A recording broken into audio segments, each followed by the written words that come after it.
നമുക്കിന്ന് വളരെ എളുപ്പത്തിൽ ഒരു മത്തങ്ങ കൂട്ടാൻ ഉണ്ടാക്കാം. അതിനൊരു ചട്ടി അടുപ്പത്ത് വെച്ച് അതിലേക്ക് വെളിച്ചെണ്ണ തന്നെ ചേർക്കണം. വെളിച്ചെണ്ണ ഒഴിച്ച് ചൂടാകുമ്പം കടുകിട്ട് പൊട്ടിക്കുക. കടുക് പൊട്ടിക്കഴിഞ്ഞാൽ അതിലേക്ക് ഒരു 10 ചെറിയ ഉള്ളി, ഒരു ചെറിയ കഷ്ണം ഇഞ്ചി, ഒരു 2 തണ്ട് കറിവേപ്പില, ഒരു 3-4 പച്ചമുളക് എരിവിനനുസരിച്ച് ചേർക്കുക.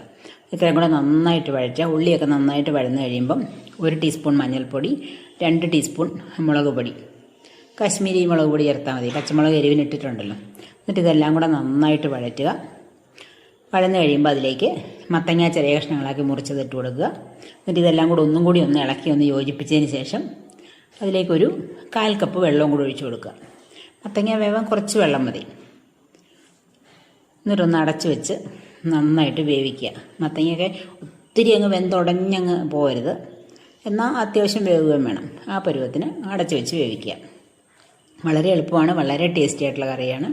അപ്പോൾ അതേ മത്തങ്ങയൊക്കെ വെന്ത് കഴിഞ്ഞു, വെള്ളവും വറ്റി. ഇനി അതിനെ ഒന്ന് ചെറുതായിട്ട് ഉടച്ചു കൊടുക്കണം. ഒത്തിരി ഉടയ്ക്കണ്ട, ചെറുതായിട്ട് ആ വലിയ കഷ്ണങ്ങളൊക്കെ.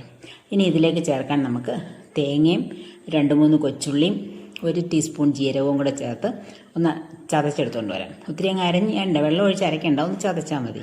എന്നിട്ട് അതും കൂടി ഈ കൂട്ടിലേക്ക് ഇട്ട് കൊടുക്കുക. എന്നിട്ടൊന്ന് നന്നായിട്ട് ഇളക്കുക.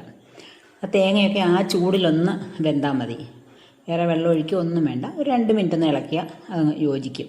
പിന്നെ അതിൻ്റെ പുറത്ത് 1 ടീസ്പൂൺ വെളിച്ചെണ്ണ ഒഴിച്ച് 1 തണ്ട് കറിവേപ്പിലയിട്ട് അടച്ചു വയ്ക്കുക. എന്നിട്ട് സെർവ് ചെയ്യാൻ നേരം തുറക്കുക. അപ്പോൾ നല്ലൊരു മണമായിരിക്കും. വെളിച്ചെണ്ണയുടെയും കറിവേപ്പിലയുടെയും എല്ലാം കൂടി ചേർന്നാൽ നല്ലൊരു മണമായിരിക്കും.